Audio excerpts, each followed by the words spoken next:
৮০ লক্ষ টাকার প্রতারণায় অভিযুক্ত মাসুম চৌধুরী অবশেষে পুলিশের জালে। বিলাসবহুল গাড়ি, সোশ্যাল মিডিয়ায় দাপুটে উপস্থিতি, কিন্তু আসলে কি ছিল মাসুমের আসল পরিচয়?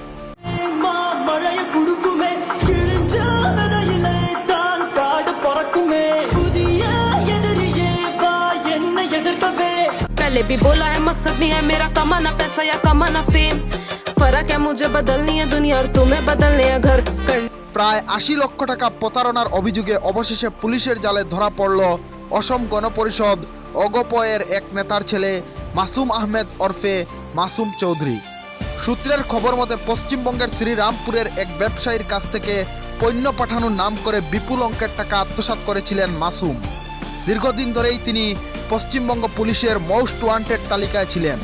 গতকাল রাতে পশ্চিমবঙ্গ পুলিশের একটি বিশেষ দল হাইলাকান্দিতে অভিযান চালায়। তাদের লক্ষ্য ছিল অগপ নেতা শরীফউদ্দিন চৌধুরী এবং তার ছেলে মাসুম চৌধুরীকে গ্রেফতার করা। কিন্তু তখনই ঘটল অপ্রত্যাশিত ঘটনা। পুলিশ যখন তাদের আটক করার চেষ্টা করে, তখন শরীফউদ্দিন ও তার ছেলে মাসুম মিলে একজোট হয়ে পশ্চিমবঙ্গ পুলিশের উপর হামলা চালায়।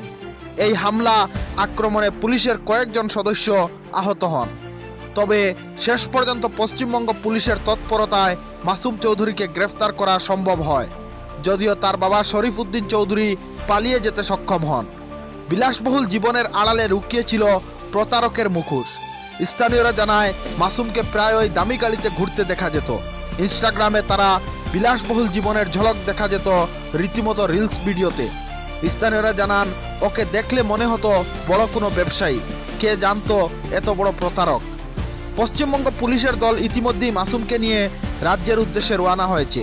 তদন্তে আরও চাঞ্চল্যকর তথ্য উঠে আসতে পারে বলে ধারণা করা হচ্ছে। এই ঘটনাকে কেন্দ্র করে হাইলাকান্দি জুড়ে ব্যাপক চাঞ্চল্যের সৃষ্টি হয়েছে। স্থানীয়দের মুখে একটাই প্রশ্ন, মাসুমের বিলাসী জীবনের পিছনে আর কি লুকিয়ে আছে? News desk report, Barak live.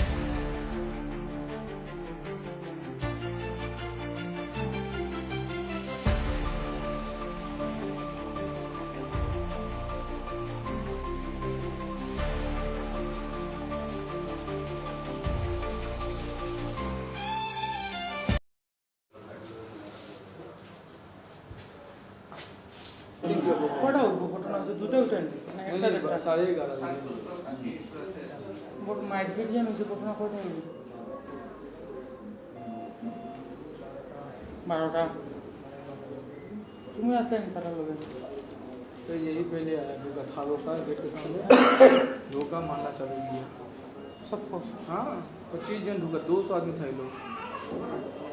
अरे वो तो कौन जगह रख लो इधर? वो मारपीट का अलग सा केस किया है आप लोगों ने?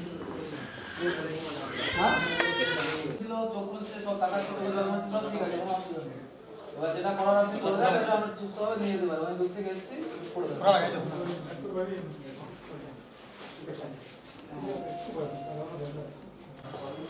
যখন মোটে নিয়ে যায় তখনও সব রিপোর্ট ঠিক, শুধুমাত্র ডাক্তারবাবু একটা সাজেশন দিয়েছিল, একটা এক্সরে করে দেবে। এটা লিখেও দিতে হবে, এটা হাতের একটা সমস্যার উপর এক্সরে করানো বলেছে।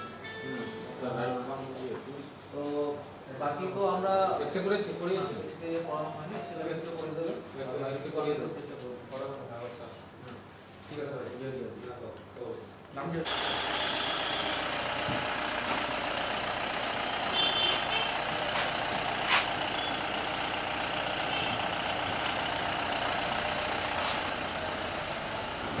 Ready, bro?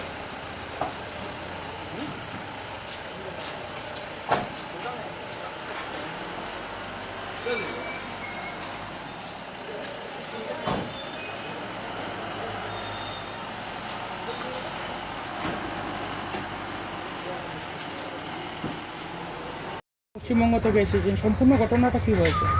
সম্পূর্ণ ঘটনা বলতে আমার যে মক্কেল, সেই মক্কেল হচ্ছে গিয়ে এইখানের একজন অধিবাসী, তার সাথে মোটামুটি একটা ব্যবসা সূত্রে তাকে কিছু পয়সা করে দেয় এবং তার কিছু মাল সেখানে দেওয়ার ব্যাপার ছিল। সেই মাল সে দেয়ই না, উল্টে বলে যে হচ্ছে গিয়ে দেবো না, যা করার আছে করে নেয়। এই প্রসঙ্গে তার পরবর্তীকালে আমরা একটা এফআইআর দায়ের করি এবং এর মাঝখানে যেটা হয়েছিল সেটা হচ্ছে যে ও কলকাতাতে ওই লোককে মারধর করে এবং হচ্ছে গিয়ে এমন গুরুতরভাবে জখম করে যে তার একটা অ্যাটেম্প টু মার্ডারের কেস হয়। তো সেই ক্ষেত্রে তার পরবর্তীকালে তাকে আমরা ওখানে কেস করি, কেস করার পরবর্তীকালে সেই কেসের যে প্রোগ্রেস সেরকমভাবে প্রোগ্রেস হয়। তো তারপরে পুলিশ তার নিজের কাজ করেছে, ওয়ারেন্ট অফ অ্যারেস্ট ইস্যু করে পুলিশ অ্যারেস্ট করতে এসেছিল এবং তার পরবর্তী যে প্রসিডিওর সেটা এখন পুলিশ প্রথমে অ্যারেস্ট ওইভাবে করতে যায়নি, অ্যাকিউজড কমপ্লেনকে কোনোভাবে দেখে ফেলে তার উপর চড়াও হয়। পুলিশ সেখানে তাকে প্রোটেকশন দিতে গেছিলো এবং পুলিশ তারপরে আলগাপুর পুলিশ স্টেশনে নিজের প্রাণ বাঁচানোর জন্য চলে যায়। সেইখানে থানায় ঢুকে তারা তাকে মারতে থাকে। কত লোক মিলে ওই পুলিশকে আক্রমণ করে? আমার কাছে যে আমি তো ছিলাম না ঘটনাতে, তো আমার কাছে যা শুনেছি তাতে প্রায় 150-200 পশ্চিমবঙ্গ পুলিশের উপর আক্রমণ করা হয়। পশ্চিমবঙ্গ পুলিশের ওপর। এখন কি দুজন চিকিৎসাধীন আছে বলে জানেন? দুজন চিকিৎসাধীন সেটা যে পুলিশ আছে সে ভালো বলতে পারে, সেটা আমার কাছে এই মুহূর্তে খবর নেই, তবে হ্যাঁ আহত হয়েছে।